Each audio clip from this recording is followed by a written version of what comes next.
What happens when the life that looks so good and successful on paper no longer feels aligned with who you truly are? Well, my guest today, Chanda Coston, is a business strategist, Navy veteran, and CEO of Chanda Co, where she helps women, especially those over 40, move from overwhelm and scattered effort to structured, profitable execution. With more than 20 years of leadership and project management experience, she specializes in helping entrepreneurs gain decision clarity, build a clear course of action, and create businesses that actually work in real life. She is known for her practical, no-fluff approach to strategy, helping capable women turn their experience into income and their vision into measurable results. Chanda talks about her deeply personal journey in this episode that led her from military service and corporate success to a more purpose-driven life centered on mentorship, coaching, and impact. Chanda shares how a profound personal loss, the death of her brother, became the moment that forced her to pause and ask a very difficult question. Am I proud of the person I'm becoming? That question sparked a period of deep reflection that ultimately changed the direction of her life and her career.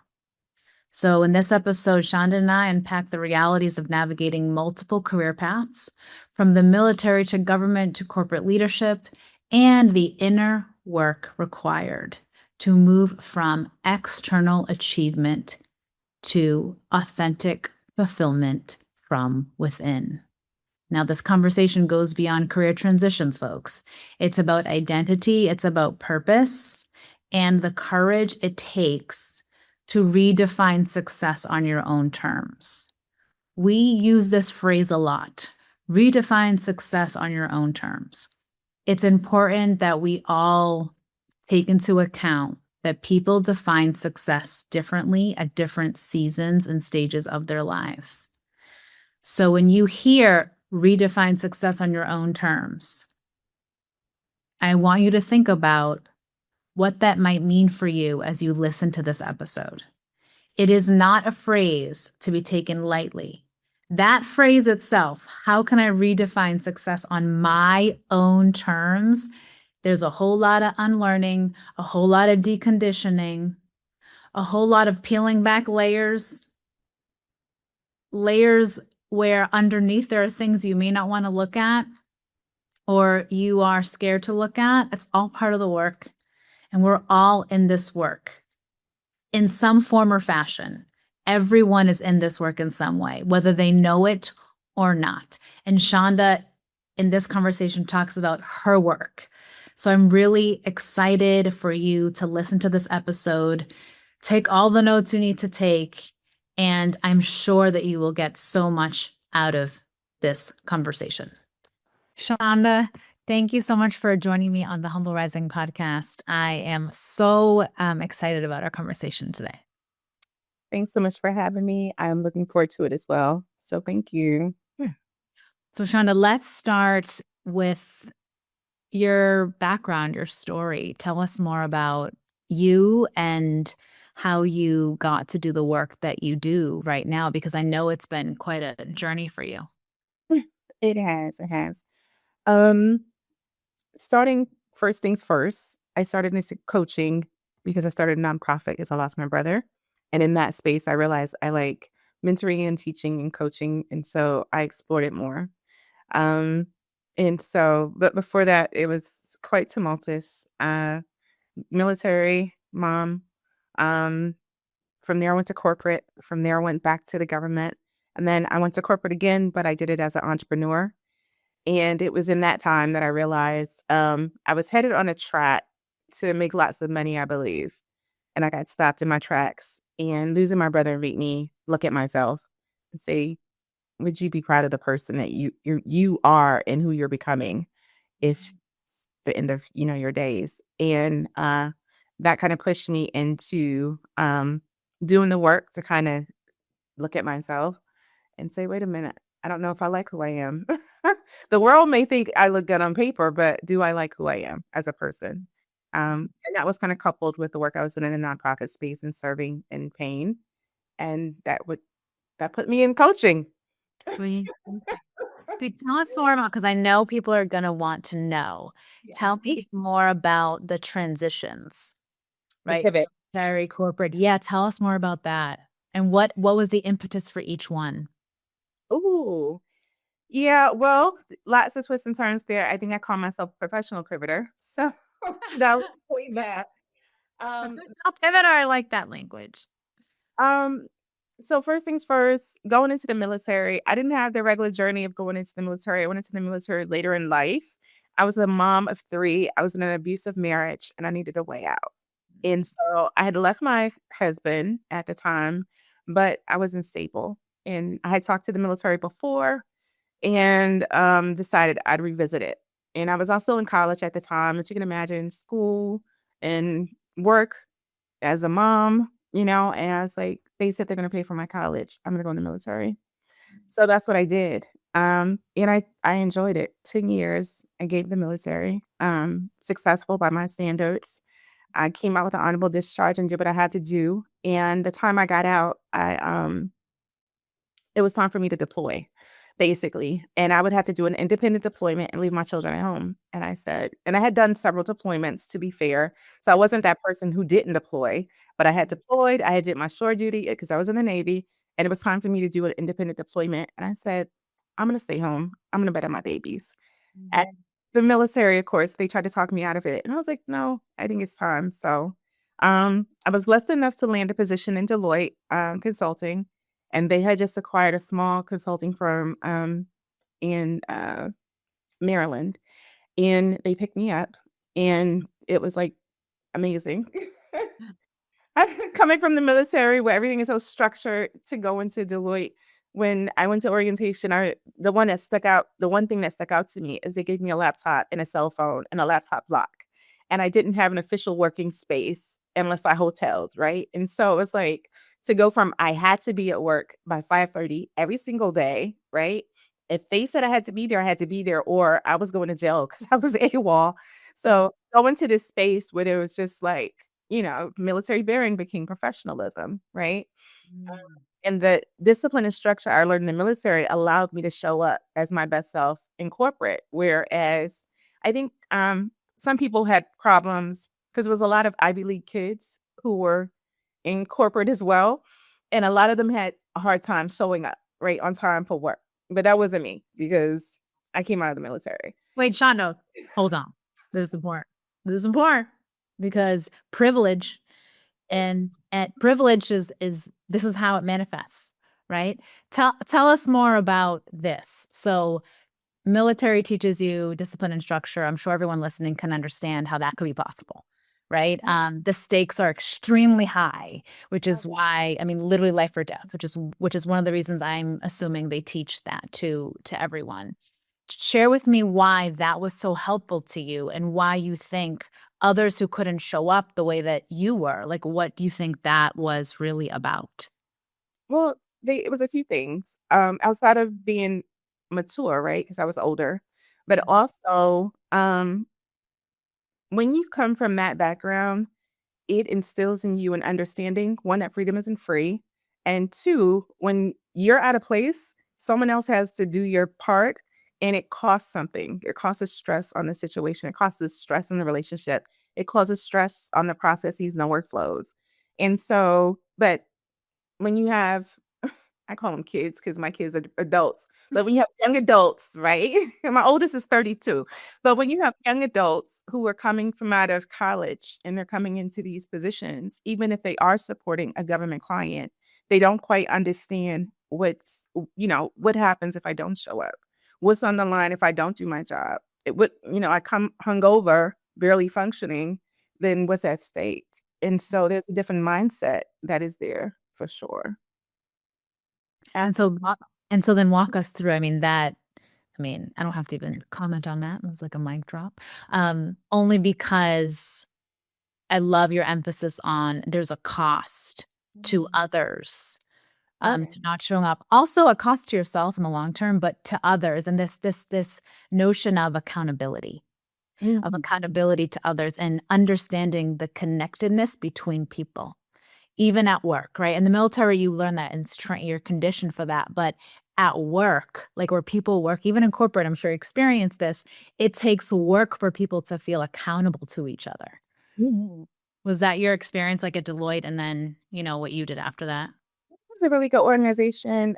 There was some disconnects, but there was a lot of leadership, and they had mandatory trainings and professional development, things like that, that you don't see at a lot of the smaller organizations and companies, unfortunately.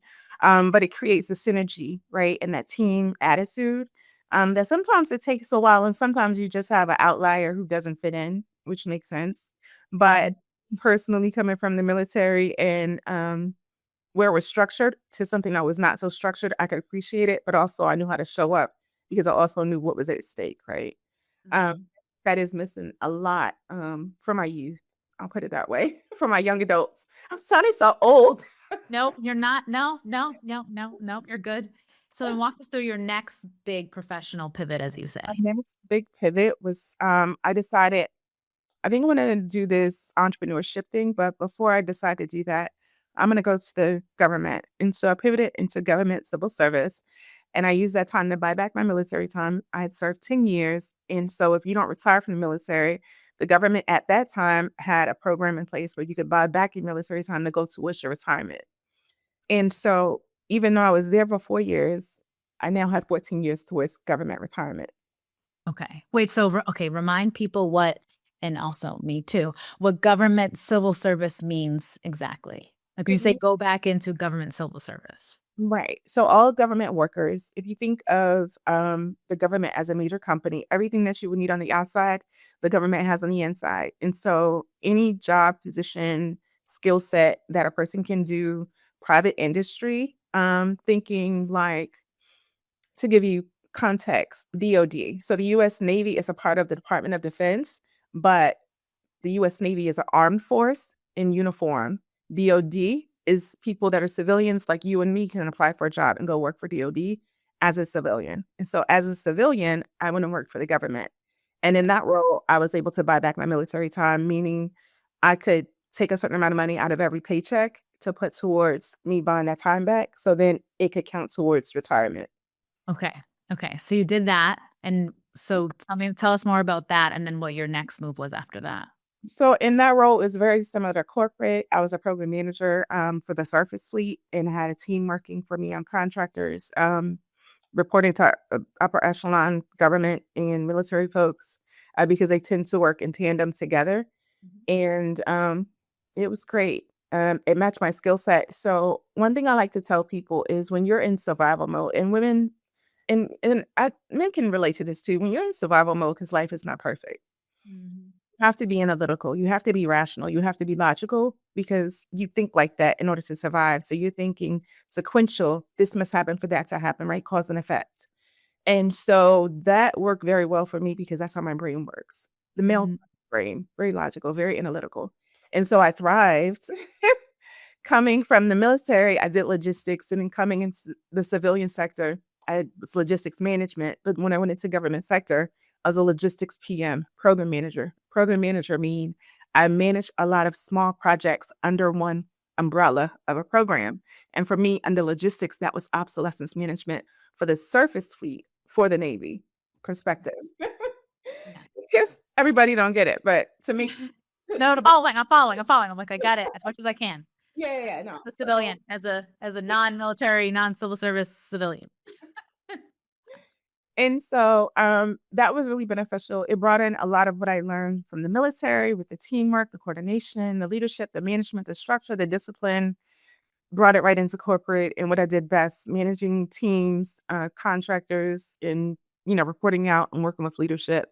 Mhm. That worked. And so I was like, I want to go back and revisit this entrepreneurship thing again. So I left civil servant, pivoted into government contracting again as an entrepreneur, which Mhm. means that I established my own company and was able to, um, work as a contractor for the government. Okay. Yes. Like the time and all, brother. Yes.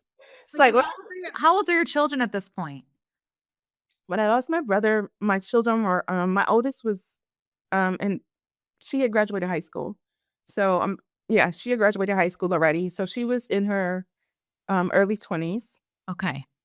And from there, the second one was right. She had the oldest who had graduated high school, so she was a older teen, and then the rest of them were in high school. So I had Okay. 5 total.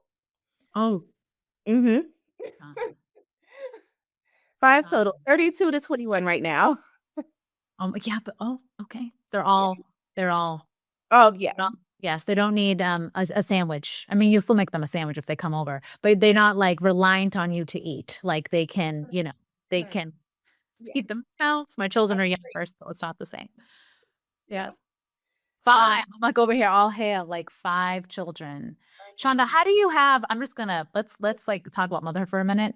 How did Yeah. you how did you how did you do that? How did you maintain even like internal capacity to function at that level because you were in the military. So you then were trained on I'm disciplined, I show up, I'm accountable to people, my work matters. If I don't show up, there's a cost to other people, there's a cost to me. You operated a certain way. How did you how did you manage that with motherhood? How did you do that? Well, I leaned heavily into planning, which works perfectly with product management. So, in my household, when we were in the military, I ran my house like a farm. Everybody had chores, everybody had responsibilities.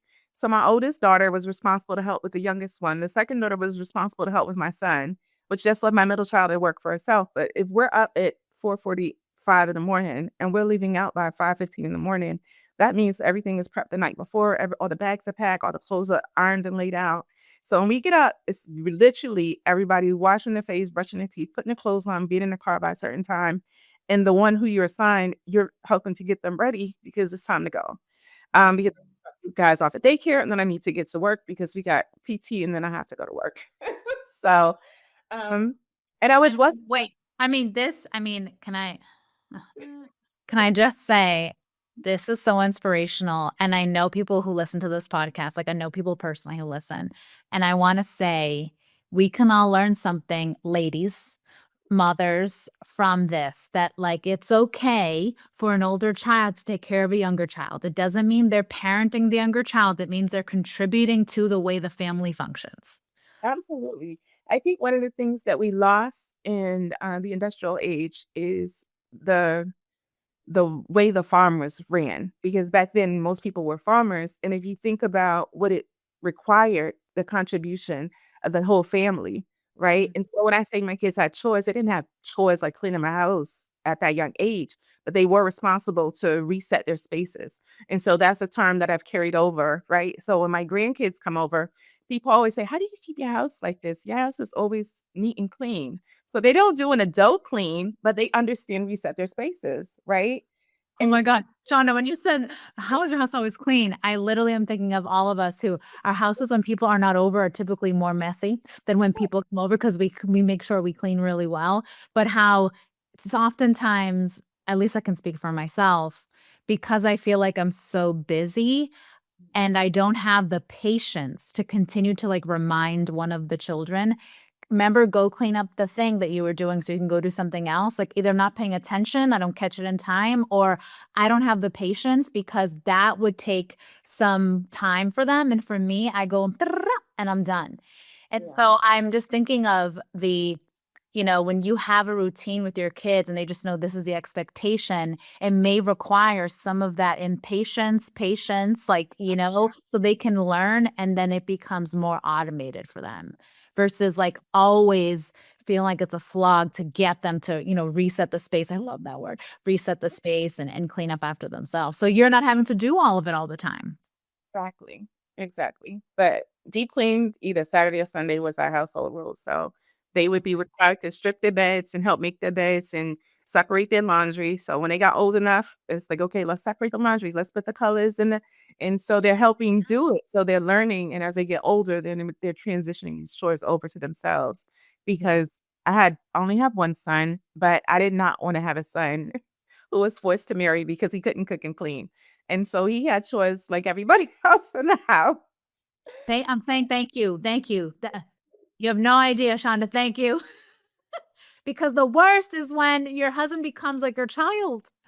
And they have to be able to take care of themselves too if need be, right? He's married with a wife and a child, and I will say he cooks better than his wife.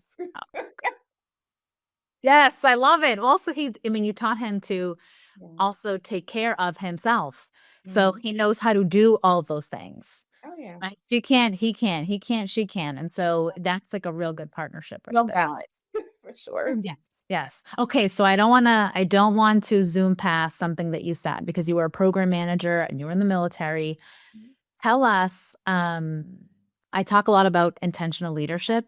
Yeah. Tell us more about, and I mean, military and program manager, this is leadership. And you were working for leaders in Deloitte. And so I'm curious what your view is on maybe the number one or number two most important skill a leader must develop. Sympathy and empathy, concern. And I'll say this, and I've carried that. So when I was in the military, um, the people that work for me, I was never like a drill sergeant over people's head. I always wanted to know how you doing, how's your family doing, how's your home life, because I think people will show up best for you if you understand one what they're going through, if they're going through something, and you show care and concern about that, but also consideration, right? Because we all have lives, we all have something going on. And coming out of my background, I think that probably lent to that, if that makes any sense. So I didn't bring all of my drama to work, right? But it was just making sure, like, I know I had stuff going on. I don't know who you are, but let's make sure if you got something going on that is taken care of. And so it's giving people space to say, let's make sure home is taken care of. So when you show up here, you can show up here and give me your best self. Right. Mhm. And so that also transition into corporate. And it also, I think the best leaders are those, um, not just that pull out the best of you, right? Because everybody has potential, but those that show concern for the human side of people, right? Mm. Ironically enough, I'm gonna have to go back and look at this. Ironically enough, I never talk about this, but one of my masters is in management and leadership or leadership and management. And I do think there's a huge difference between leaders and managers for sure. But I think a lot of that is based on not just somebody's ability to construct a plan, right? Or to push up people in a direction. It is the power of influence that you have over the people and what that influence looks like. Is it because you're Hitler, right? Or because you're more of a Gandhi? Mhm, mhm. Tell us more about that. Well, you think of Hitler, right? And how he was more of a narcissist and someone that did things out of control and fear, Mhm, and versus Gandhi was more that was wise, right? And so he did more things out of peace. Does that make mhm, sense? mhm, mhm. And And so I as I'm listening to you, I'm thinking of the leaders who are they may be exercising their influence out of fear. Like, I'm scared to not do a good job, right? I'm scared I'm gonna lose my job. I'm scared they're going to berate me and humiliate me, right? Versus like, hey, I wanna do a great job because this matters to me and this person is inspires me and has set the vision and treats us so well. And I feel like I belong here. I feel comfortable here. I feel valued and appreciated here, and I'm part of this team and I want us to succeed together, like a totally different kind of Mhm. approach. So Shonda, why, if we know the research, why are there still leaders who operate with control and fear? When we know that the other leaders get better results, like we know that research wise, why is there still um, it's like it's not a movement, but there are still many leaders, I would say, they're more part of the older guard. I would say older guard leaders or those who grew up under those people, right? Why does this still happen? Definitely cultural and societal norms, because it's been accepted and I wouldn't say tolerated, but people feel Yes. like they don't have a choice. Um, but if we don't if we don't express our freedom, then it never changes. And so there has to be a rebellion of sorts uh, in order for change to occur. And change, there's a whole discipline around change because people do not like change, even when they know it's best for them, right? I've been quoting this quote by Cody Sanchez because I watched this podcast a few weeks ago, but it resonated with me so strongly because she said, "Choose your hard." Yes. He was talking about getting up and working out at 5 in the morning versus dealing with health issues later on. And I started thinking about just that. Like, how many ways does that apply to our life, right? Choose your heart. Choo- Mhm. Both of them have a cost, but which one are you willing to live with? Which one is hard right now, and which one is going to be hard long term? And Mhm. so I think even in that, right, it resonates. When we as a people, um, we say we don't ascribe to it because we don't agree to it, but we ascribe to it because we accept it.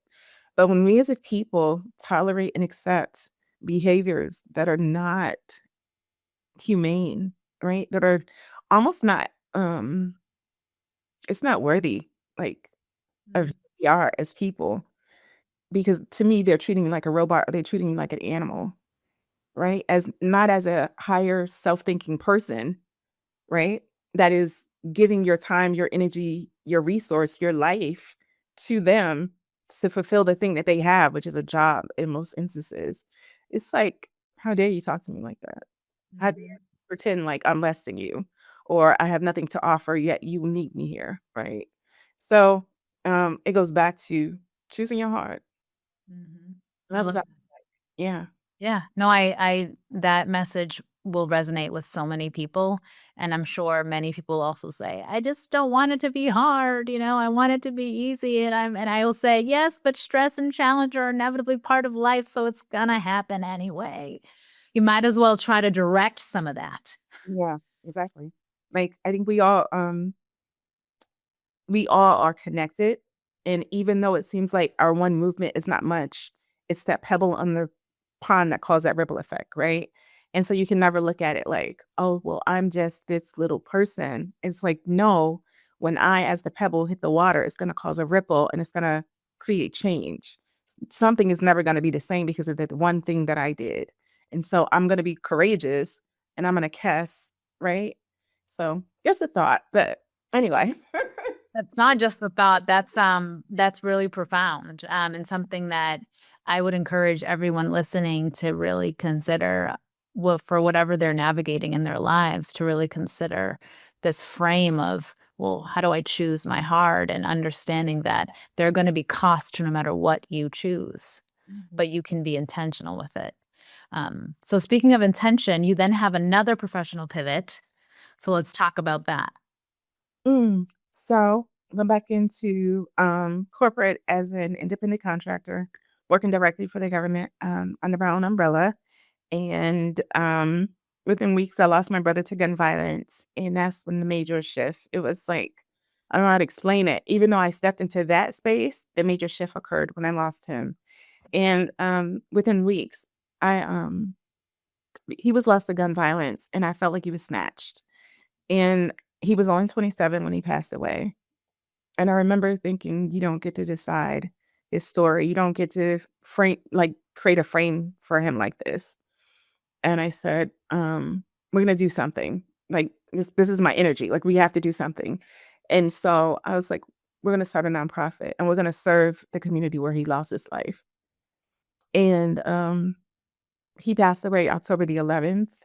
And we buried him on October the 25th. And by November 1st, we were all sitting around and I was like, okay, so what are we doing? Mm. And so we served families Thanksgiving dinners within 2 weeks.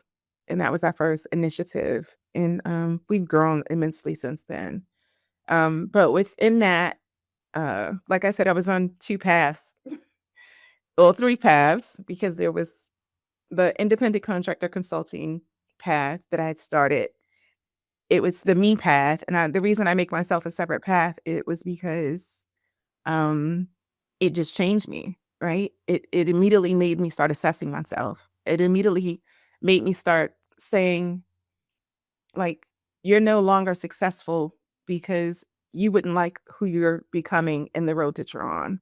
And even though you check the blocks, right? So when we measure success, sometimes we measure it by someone else's stick, but It's like, okay, you got the house, you got the degrees, you got the job, you're checking off the blocks, you're accomplishing your goals, you're doing the things, like, you're moving, moving, moving, but who are you?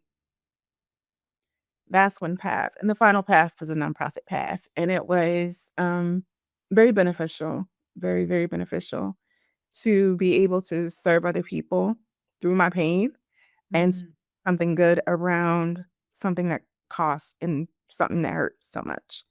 Um, and so there was a lot going on in those pivots, right? And so my kids grew up, they moved out, and long story short, and I decided to move closer to my mom, which is where I am now. So I left them in the DC, Maryland, Virginia area, and I moved down to North Carolina and was like, I'm gonna pursue coaching. I'm gonna see what that looks like. And Shonda, how did you when you had this tragedy, right, mhm, happen, in your family, how did you when you lost your brother and you started to look in the mirror and you started doing that self-assessment, yeah. how did you have the ability to have a clear mind in the midst of your grief to ask yourself these questions? Um, well, I'll say this. I think as people we evolve, right? And so I won't say that it was um a first look. So as a planning person, I've always had a planner. I'm always planning for the next big thing. And so um even in that, it's like, am I checking the blocks? Am I accomplishing my goals? It was never about me as a goal, if that makes any sense. Yes.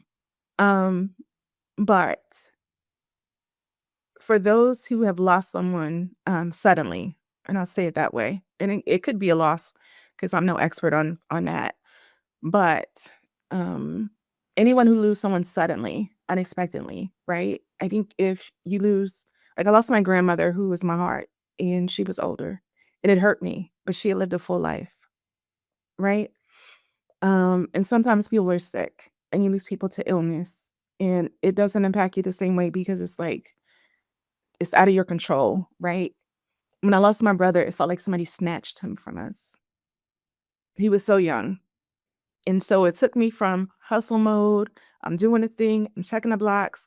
I'm not exactly living a fulfilled life. I'm living a full life because I've made it full.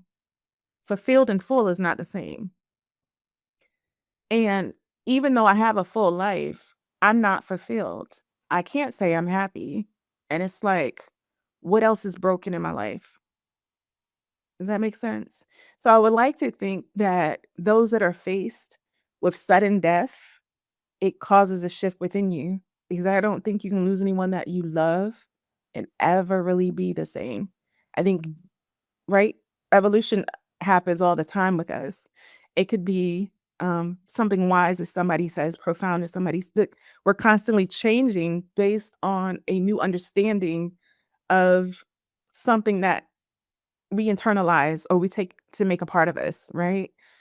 And so because that was such a huge it impacted me so greatly that it caused an identity shift for me, for me. Now, because I have been in the nonprofit space and I've met so many wonderful people that we're all a part of this crappy club, right? um, we've all experienced identity shifts, but differently. And Mhm. And I'd like to think, because I'm also a person of faith, I'd like to think that a part of my identity shift was a new revelation of just mercy and grace, right? Because everybody that I've met hasn't been so lucky, if that makes any sense, of how they were able to accept the loss and process the grief and then move through the pieces. And who they are. Some people are stuck in that moment. Some people move on, but they're angry and they're bitter from that experience. And I don't judge because I think grief is the true cost of love, right? So if you love something and you lose it, then naturally you're gonna grieve because it's like a hole in your heart, right? But me personally, like going through those pieces, it was like he was only 27. So, thank God, of course I was over 27, but it was like, if he left, then that mean any day I can leave.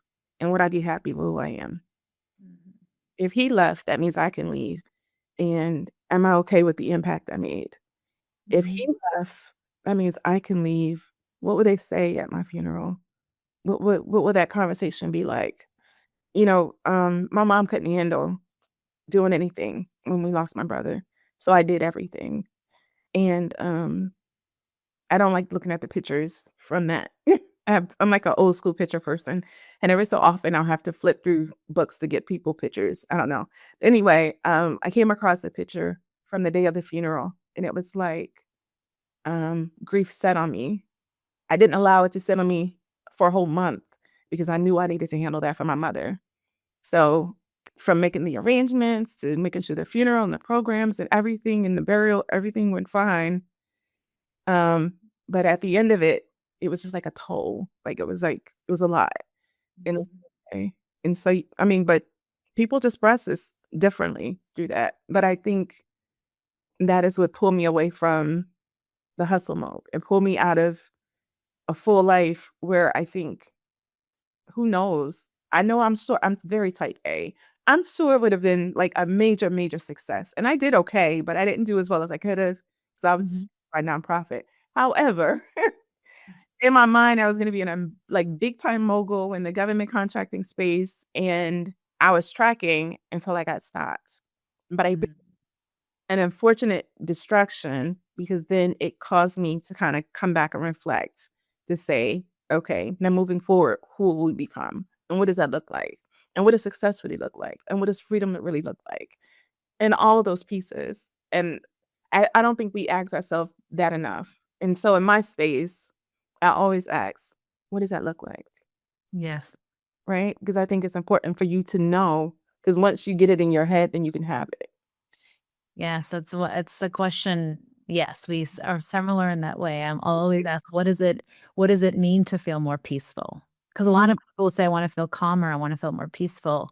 I want to feel more meaning in my life. Okay, well, what does that mean? Right? Because if we don't know what it means, if we can't create the mental image in our minds of what it might look like, then we don't know what we're moving towards, really. Yes. Yeah, and so that's why when you were sharing with me, over email, I deeply resonate with what you were saying, because a lot of the women I work with, it's very similar, like, you were even when you were just sharing right now, you were talking about, like, what does success look like? What does fulfillment look like? What does freedom look like? And I'm curious from your perspective with the people that you work with, what are the major challenges and obstacles they hit when I think they can answer the question, but I find that there's just so much fear and anxiety around it because of what it might mean for them. So talk to Mhm. me a little bit more about that. Sure. What you said is completely true. Most of my clients, they are, oh my God, I'm overwhelmed. I'm so burnt out. I don't have enough time. And it's like, okay, let's talk about it. Let's figure it out. Right. And so it's just really them taking the time to do the audits to see where they're spending their time, to see what they're doing in that time, to see what they truly value. What are your non-negotiables, right? You must know that because then we can know what you have capacity for. You may be out of misalignment, and a lot of them don't understand that. And so, with my logical side of my brain, I'm really good at helping them to identify systems to create structure so that they can have that freedom, right? But I'm like, first things first, tell me what it is that you want to accomplish. And I was like, well, I don't know. What do you mean you don't know? Why are you here? Right. And so it's like, why do you want to do this thing? Yes. Tell me. It has to be something that is not motivational because motivation fades. It has to be something that moves you, something that you feel called to. It has to be tied to your non negotiables. Right. And what I mean by that is, if you wanna start a business, are you starting a business to create freedom? Are you starting a business because you wanna serve people? Are you starting a business because you wanna create legacy for your family? Like, what are you why are you here, right? And then once we establish what it is you want to do and why you're doing it, then we can talk about, does it fit the season of your life? Because that's another reason why you could be burnt out if you don't have the capacity to do the thing that you say moves you in a way that you think you have to do it. Because sometimes it's just a matter of tweaking the process, right? Mhm. Um, but yeah, I tell them all the time, like, let's talk about it. And honestly, most of my clients, which are women, they tend to just need permission, right? Yeah. Safe space because they do have those fears because they don't feel confident to have these conversations with the people they have around them. And so it's like, okay, well, let's talk about that. Well, tell me what that looks like. And he's like, well, I don't know. I just have this little business idea. And I was like, well, really? Well, tell me how you're going to do that. Tell me what you want to do with that. And so I give them permission to talk about it too, and I embellish like, Let's get it out. Let's draw the picture. I need to see it." And as they begin to talk about it, then it begins to come alive. It's like pulling the thread, right? Mhm. And so, but I love that process because over time, it goes from a quiet idea to something that is coming to life, to something that is actually being manifested in the sense of it is being done. Like the steps are being done to create it from ideation to actual, a real live breathing thing. But the Mhm. excitement from that comes from not being confident, not understanding, not really being sure to being, "Oh my god, I'm super excited. I can't believe we're doing this thing." Then, Mhm. you know, there's just a different energy there, and especially for those that incorporate the systems and the structure so that then it becomes, easier to carry, right? For sure. Mhm. Yeah. What have you found to be the thing or the things that the women you work with are most afraid of when it comes to moving forward with an idea or with a shift in their life like that? Self-trust is a huge thing, in the age. So the women that typically work with me are around 40-ish, so some a little younger than 40, most are over 40, but to go into a new direction that late in life, at 17 and 21, we think we're invisible, we can do anything. And later in life, it's like, how dare you start over, right? And coming into the entrepreneur space, it can be interesting because there's something called a personal brand. And so everybody's afraid of, you're like, what? I got to do what on camera? I got to show up on camera? No, it's a learning curve, Shonda. Like it's a learning curve. It is. No, even for us, right? It is a learning curve for everyone, and you have to do things that you're not going to be good at right away. That's a Yeah. fact. Yeah. The where I was a year one of my business is nowhere near where I am and at this time. Right? Yeah. There's a learning curve, but it's scary to not be good at something because especially, with the people that you work with as well as I do, I work with a lot of lawyers as well, where the thought of an identity shift in your 40s Mhm. when you've worked so hard to climb the mountain, it's that is tough for many people, and I get that. I feel like I was guided a lot by purpose and a calling, but I had plenty of those like career pivots where I realized looking back, trying to get to unravel what my true purpose was through these different things. But Yeah. the idea that this work is easy, is just not true. It is hard. No. And that's not, and typically it's not even the thing that they want to do, it's just the thing that's required, right? To Mm.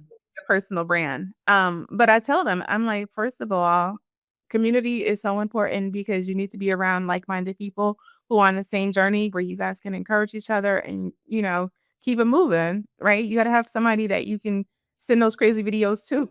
Yes.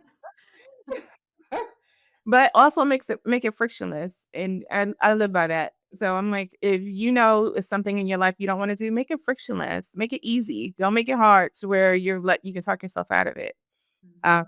and so I do that in a lot of different ways. But that's all the stuff I share with them. I'm like, because you have to make your goals non-negotiable or no one else will. So that's the importance of attaching it to that why. So when you're not motivated and you don't feel like it, you're gonna show up anyway because you know what's on the other side of not showing up, choosing your heart for sure.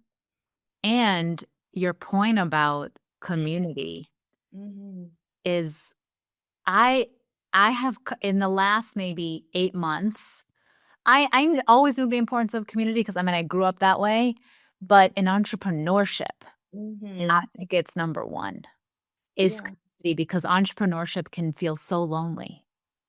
And even outside of entrepreneurship, even when you're like a successful executive or a successful lawyer, whatever you are, that can also feel lonely when you kind of are at that level and you're trying to manage all the things and you feel like everyone else has it together. Everyone else is doing great, but why am I like secretly dying inside? But my outward appearance is, I got this together.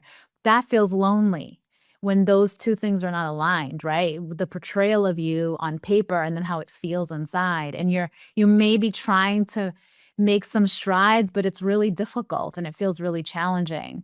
So when I think of that importance of community, I Mhm. think of how important it is, especially if you're in a growth mode, like someone who's working with you is trying to grow. And having someone who's like-minded, who knows what it's like to grow and who's developed and grown and evolved, how important that is for that person to be around others who just by being around them is inspiring for more growth versus staying. Sometimes the people that we're around, especially at work, are not as into that, are not Yeah. into growth. They are, and there's no judgment there. They're into stability and I'm going to do it this way and I'm not trying to rock any boat. But maybe you are thinking to yourself, I I do want something more or something different for myself. I'm called to something different or I want more of something. And being around people who don't want that can be hard for you because then you start to quiet yourself. Versus if you're working with like Chanda, right? You're going to be more willing to just share it and she's giving you permission, then you're going to engage and oh, and so inspiring. She's done this and oh, she knows other people who've done it. This is a thing. People do this. Like, oh, okay. Like, I think that's why community for me has Yeah. become massive. Like, for me, I've really been trying to create community, but also me doing it more because there is also, and I'll be transparent about that. I've always been somewhat hesitant to be vulnerable about what I'm working on, right? Mhm. Because I've always had this, which I've come a long way, Shonda, but I have this recurring voice that says, if it's not perfect, you can't do it. It's not perfect. Yeah, no, Shonda, I've been working on it. But it is something that comes up. And what happens is it has morphed over time. So Mhm. once I think I'm done with it, we're good. We're not good because it shows up a millionfold when I do something new. Right? So that's just I just wanted to emphasize the importance of community, which is what you're talking about, how important it actually is for people to find their people who are on a similar journey or who can help them on that journey. Absolutely. Everything you said. Absolutely. For you, I'm gonna say the Okay, good okay, yes. Oh, coach me. the good enough rule. So there's something to say if it's 80%, it's done good enough, and then you refine it as you go. So a lot of women deal with perfectionism paralysis, information overload, right? Yeah. um, Analysis paralysis, all very similar, but it's like, I gotta hold it, I gotta hold it, I gotta hold it. And what you have to realize is progress over perfection every single time. So give yourself the hard deadline. And if it's 80%, and then create your And milestones. Rule is 80%. It's the good enough rule, and you have to get someone to hold you accountable to release it.